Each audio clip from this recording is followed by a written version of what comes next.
So here we are to get the 1930 American LaFrance out of this garage. It's been in here for 25 plus years. And there's a lot of stuff in the way. Do a little walk around here.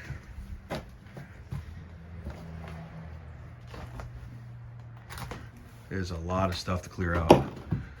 But we gotta see if these tires are flat or what. Got the gold leaf in the hood. Tires down here.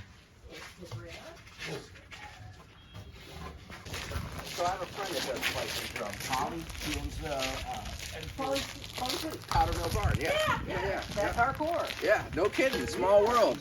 So you must know Warehouse Point, Stephen Hale.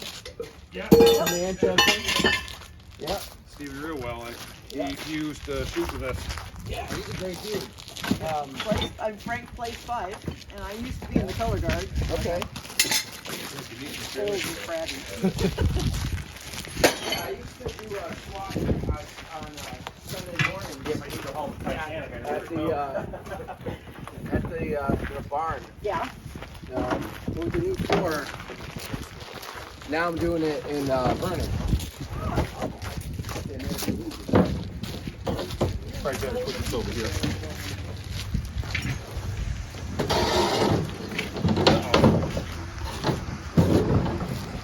Buzz! She's at the cops!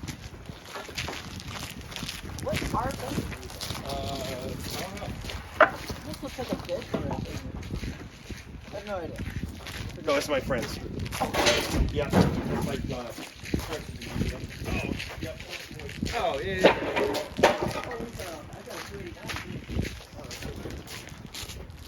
Early Ford parts. Okay, I think the next thing is this track. Yeah.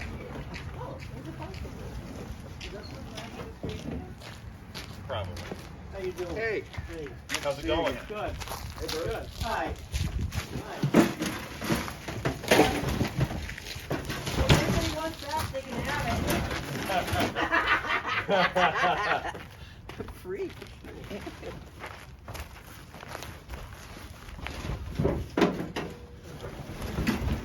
He hasn't moved in a while.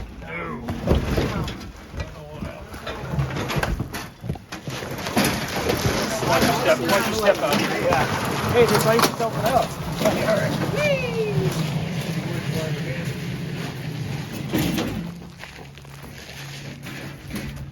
I'm going to venture to say that's a scrap. Yeah, I think that's a scrap item. This is the first year that LaFrance had four-wheel brakes. See, the front and the front. Up until now, they only had two-wheel brakes. That's slightly terrifying. And you got the bell. You got a lantern here? In a box? Okay, that sounds I don't want to. no good.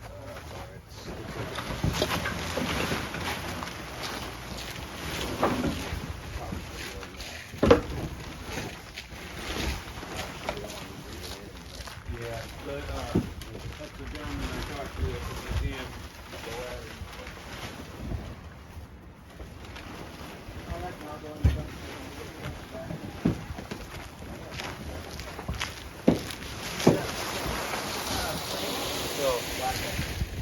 So, the box didn't make it, but That's okay. That's what we did with these. R42. 41. Somewhere he has the records of the runs and things. I don't know where, and we've been trying to keep an eye out as we're cleaning stuff up. Yeah, this is engine. you want to give me a hand with this, Matt? Yep. Park Street. We inherited that. That's not me. Take them together. I just turn it like this. One at a time. Yeah, two of us together. Grab the You want to handle. lift it? Yeah. All right. Yep. Much easier for that one. All this stuff in the, oh,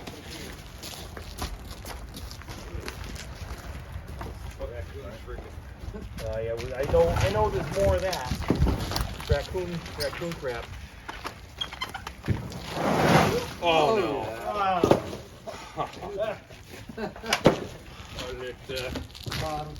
Should we just let the coal come out and spread it out? Yeah, I think so.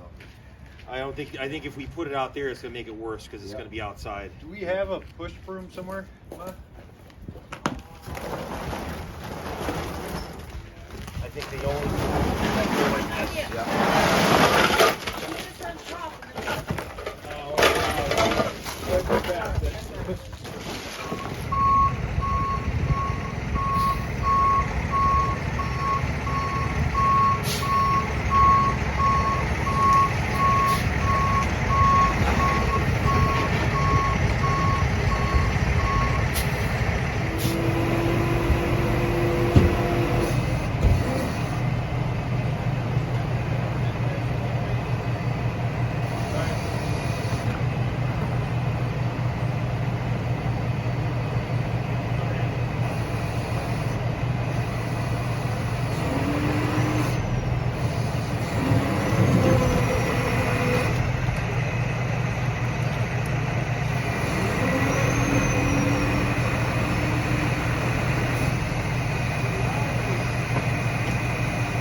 Okay, everybody, so we've got the 1930 American LaFrance pulled out of the barn.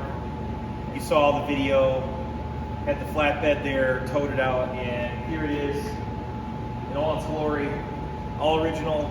My buddy Matt's here from Old Yankee Speed Company. He's giving me a hand with this, and we're gonna be cleaning this thing out, and we're gonna need some respirators because there's some really nasty stuff we're gonna show you back here, and we're gonna need these, so keep watching.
Okay, everybody, so the respirators are off.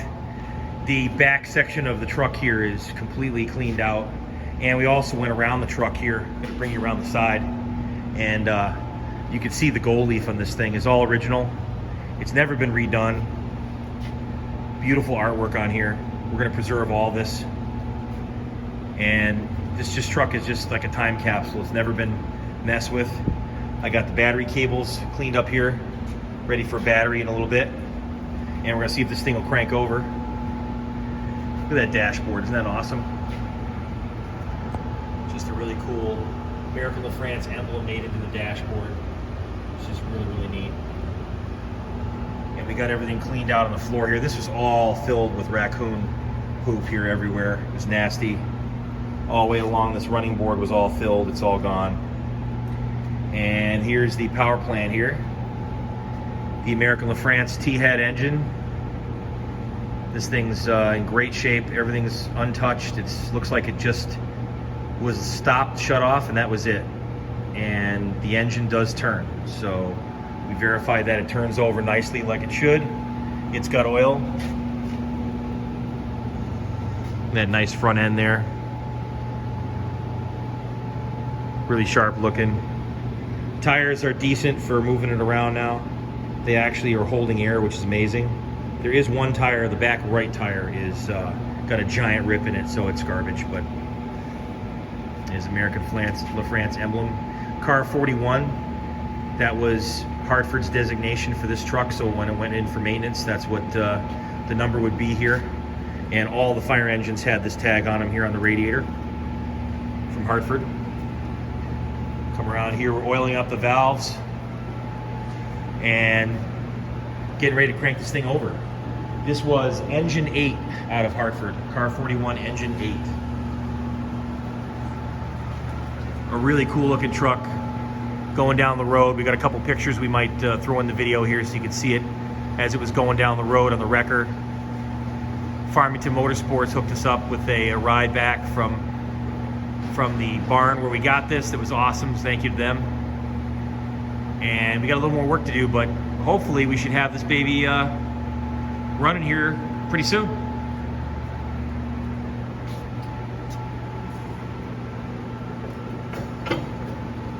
Let's see if I can get this bell to work.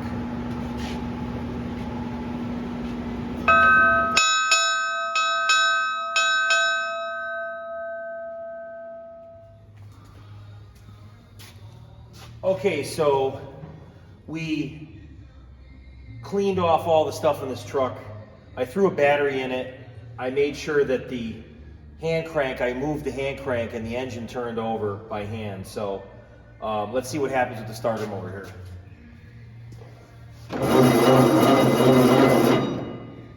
She's cranking right over.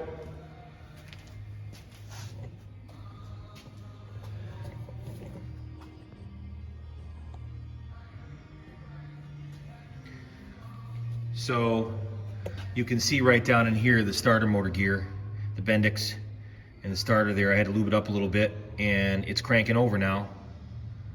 It sounds good. The motor's free. And now we gotta check and see if the valves are going up and down.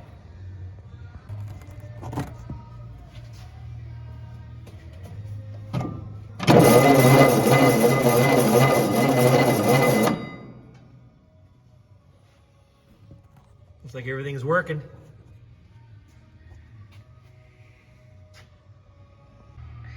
So I removed the distributor cap here to see if we can get some spark going, and I think that's going to be a little while. This distributor is pretty dirty, and it probably needs to come out and be gone through. And plus, as you can see, this rotor right here, somebody's messed with this tab. So, and this thing's pretty loose on the shaft. So I'm maybe gonna try to find another one of these in my stockpile. I don't know if I've got one or not, but this is completely original. You can see the original condensers here. It's never been replaced, so it probably will not run with this setup. So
not work. These spark plug wires are in really bad condition. They're broken in a bunch of spots, but they should work.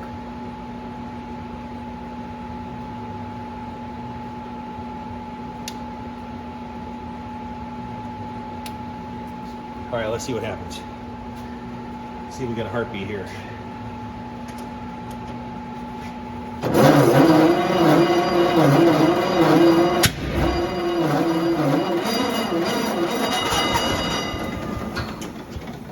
Oh yeah.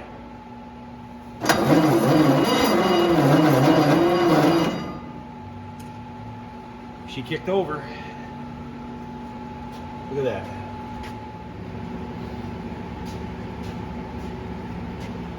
Okay, so everybody heard that was the first time this thing's run in 25 years.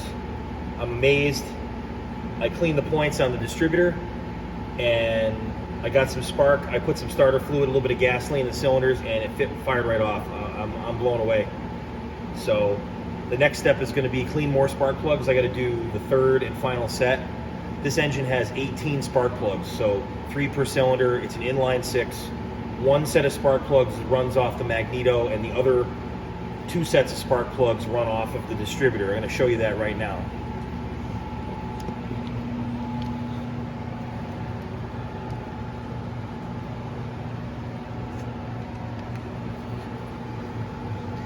So this is the 12-cylinder distributor right here. It's on the passenger side, and every other spark plug wire goes to one set of plugs, and the other set goes to the other set of plugs. And then over here we have a magneto, and the magneto has 6 spark plug leads on that, and that goes to one set. I believe the magneto services these spark plugs here on the outside of the cylinders. I'm not 100% sure on that, but I'm pretty sure that's where they go.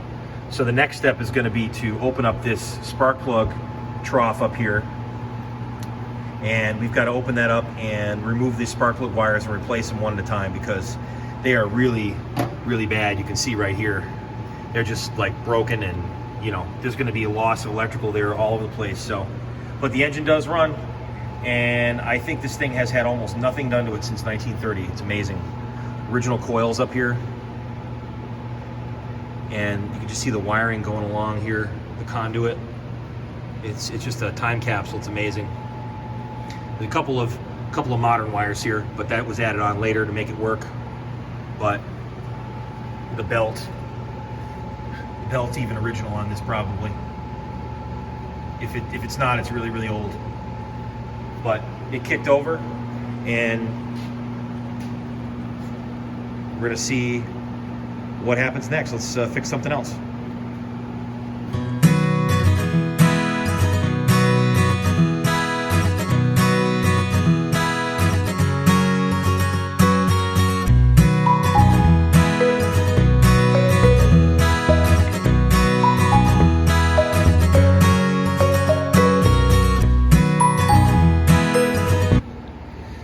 All right, let's see what's going on in the radiator.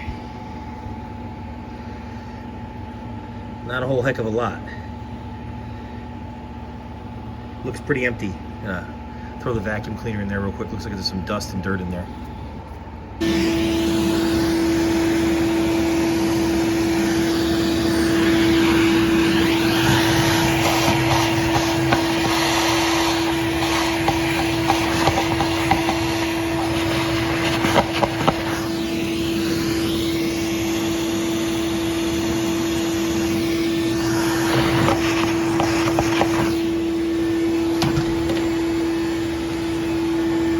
Well, it looks like there's nothing in there.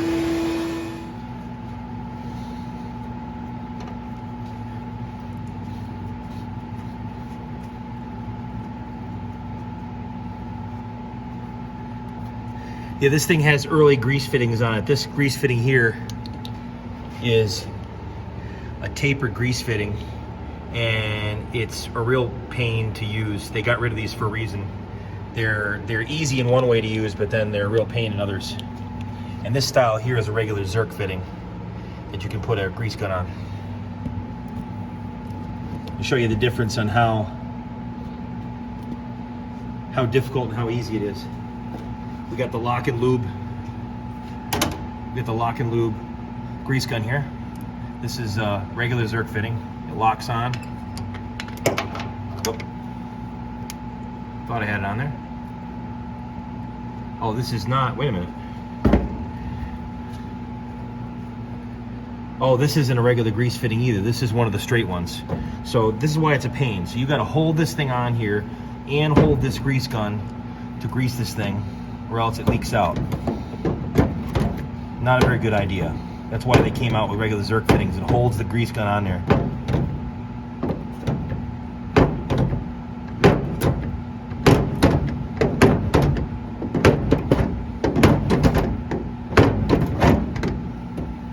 Okay, let's try this one.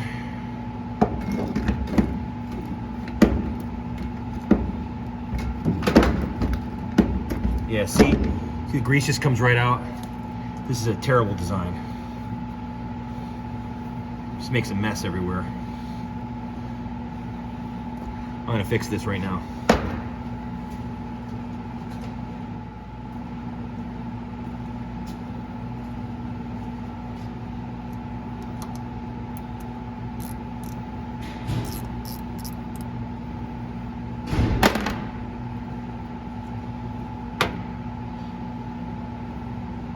Now see, this is a regular style Zerk fitting here. It's got a lip on it and it grabs the gun.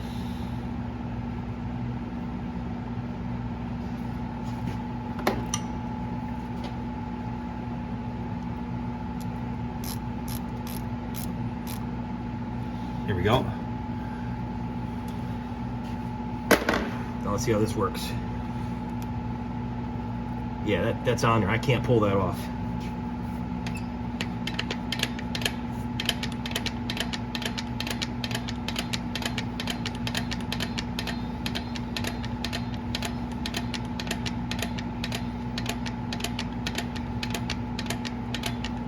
There we go. That hasn't been greased in a long time. All right, now it's taking grease. This whole assembly here has to rotate, so this has got grease coming out. So now I know this is greased.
Yeah, all these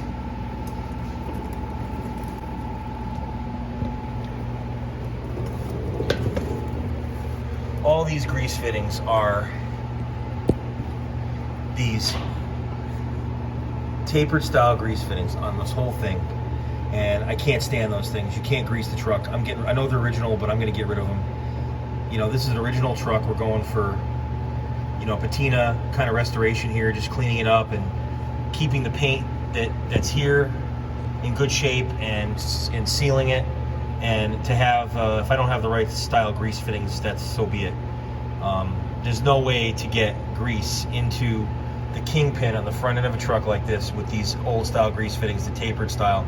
They just can't do it. When it's brand new, it works fine, but when it's like this, no way. So, and just a note, when you're greasing the front end on any I-beam kingpin front axle, you should always jack up the front end and take the tension off the kingpins. That allows the grease to go behind the kingpin where the load is, so it greases it rather than just having grease on the side without the load. It's a common mistake some people make. So again, I-beam front axles, make sure you do that. So I'm going to change out some of these grease fittings now.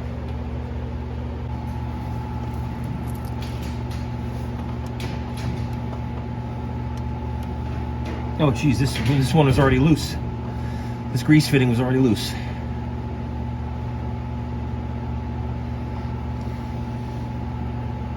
Got my new grease fittings here.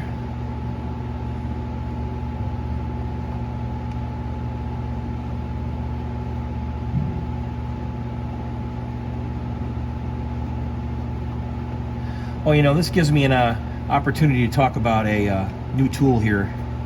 This is a snap-on light that I got off the tool truck. It's 45 bucks. It's rechargeable. It's got a light. It's got a laser pointer. It's got a front light, which I won't point towards the camera because it's really bright. And it's got an end light coming out the end here. And it's 45 bucks. It recharges. It works really good. I'll put a link to this in the description.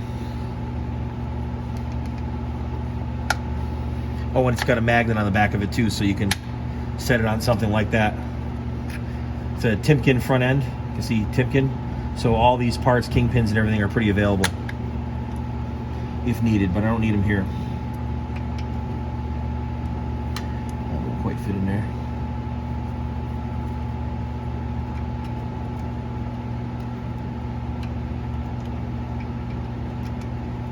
I think I'm going to get the socket.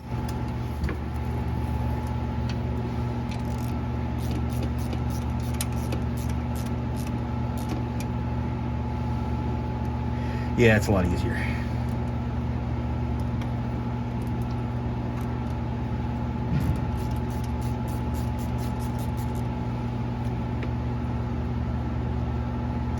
Look at this.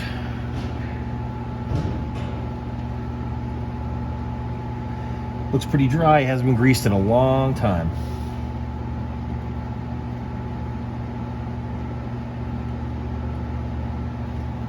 There we go.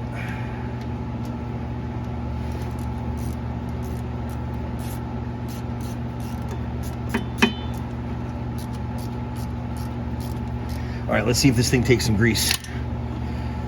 Good old lube block. All right.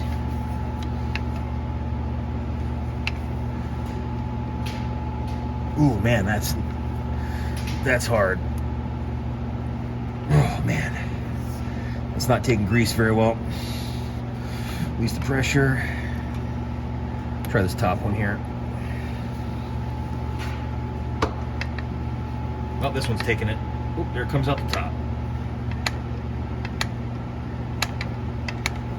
You know, when you're working on these old front ends, even if you see a lot of grease coming out of the top here like this, you're going to want to keep going, because see how it's coming out the bottom now? It sometimes there's more room at the top than the bottom, but it's going to start coming out the bottom eventually. You want to see that clean grease coming out there. Okay, good. We got half of it. I'm just going to have to move this thing around a little bit more, turn the steering wheel and drag it around some more before this bottom part clears out here. I'll try it one more time. See if I can get this thing to...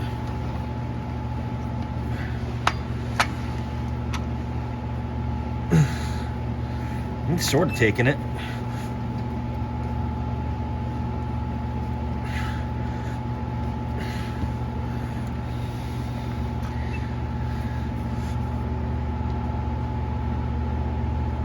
Oh man, I'm putting a lot of pressure on that thing.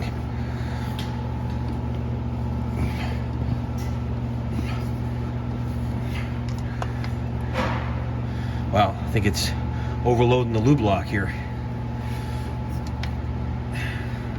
I had a lot of pressure on it, a lot of pressure, but it held. We'll try it later. Let's try the tie rod over here. Tie rod end. Right here.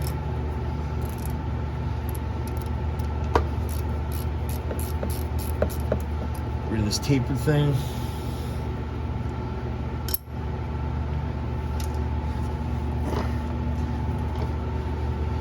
Put in a good one.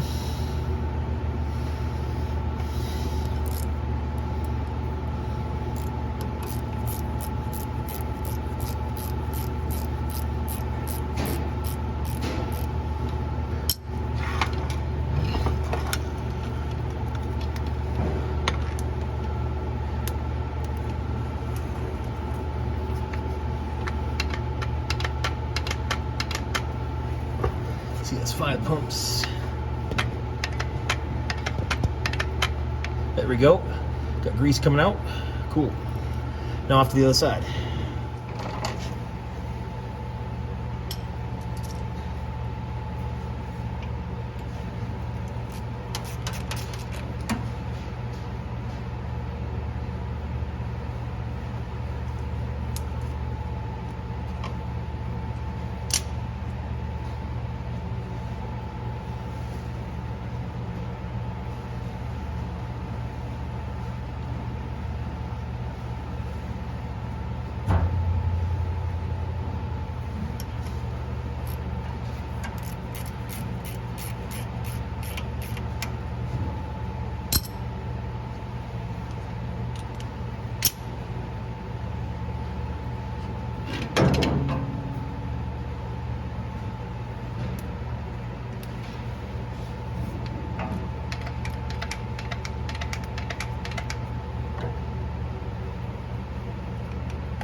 Oh, there we go.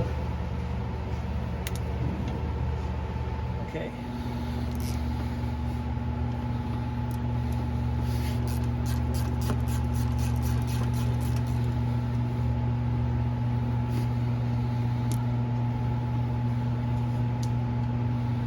What's up? Yeah. We need. Okay.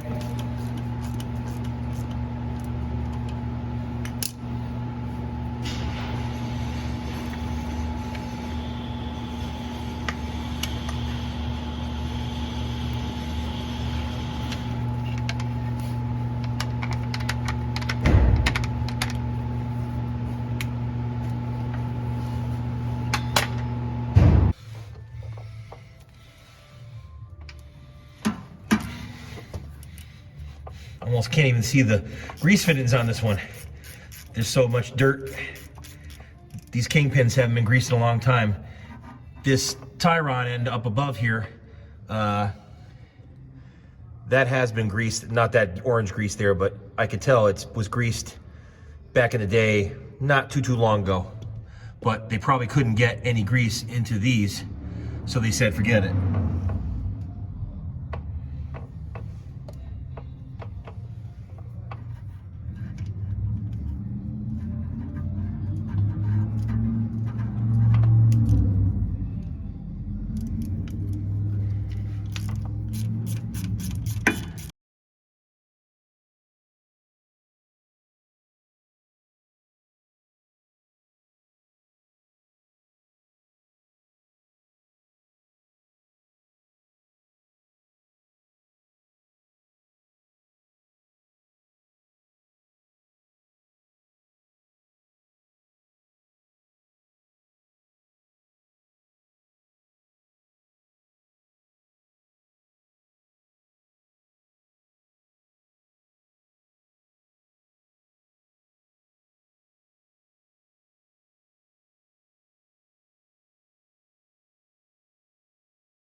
Oh, that one's taking it.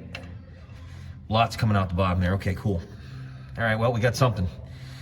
We'll have to drive this thing around and take some turns once you get it running and stuff, and running, you know, reliably enough to drive down the road, and take some turns, move it around, and then these bottom grease fittings here, those will eventually open up.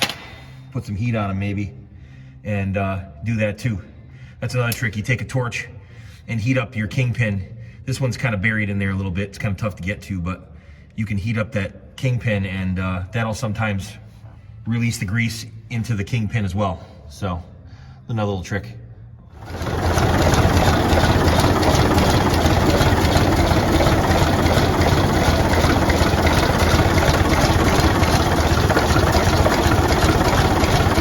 Running under our own power after 25 years.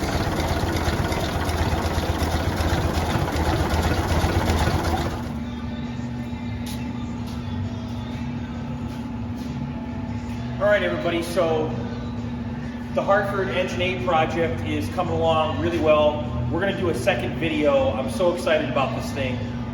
I had this thing out on the road today. I got my dealer plate. I had it up the street real quick. It doesn't have any coolant in it or any water, but I ran it very, very short distance, maybe 100 yards.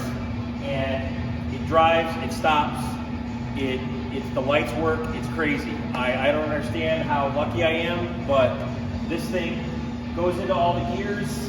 It's fantastic. So the next video is going to be the patina on this thing. We're going to start doing the patina. We're shining things up. I'm going to walk you around right now. I already started doing some shining up stuff, polishing, and in fact, I'll walk you around right now. So went through the headlights and just gave them a polish here. You can see the chrome's coming back really quick. It's amazing. This thing's sitting in a barn for 25 years. Here's the other headlight. Started doing a little bit of cleaning on the radiator housing here. And just check out this original artwork here. It's just beautiful. We're gonna preserve that just like it is. We're gonna leave it alone. Look at all this pinstriping here in the hood. It's all coming back now. We hooked up a boat tank. I strongly recommend using boat tanks when you're testing out these old vehicles. They're super easy. You can hook them up to any carburetor you want, and you just raise up the tank higher than the carburetor. It runs on gravity. It works great. Here's the bell. I spent a bunch of time on the bell so far. Haven't finished yet, but got a nice shine going on this. And even this little cowl light right here is starting to shine that up a little bit. They got the red lenses in there. Can't wait to get those going. And that nasty seat that was there, all that nasty stuff is gone. I put some boards across here. This may look crude, but the seat itself is actually just totally gone. The wood part is just totally rotted, you can see. So I screwed those boards in. There was enough meat left on the boards underneath to screw that in, so I could sit on it and maneuver it around the shop outside in the parking lot. And that works for now. A little piece of rubber on there. And got the dashboard wiped down and cleaned, looking presentable. All the switches, well, not all the switches, but the ignition switch works perfectly. The oil pressure gauge works great. The speedometer even works, which is amazing. And the light switch, the second light switch from the left, the headlights actually works, and the headlights come on. So that was really cool.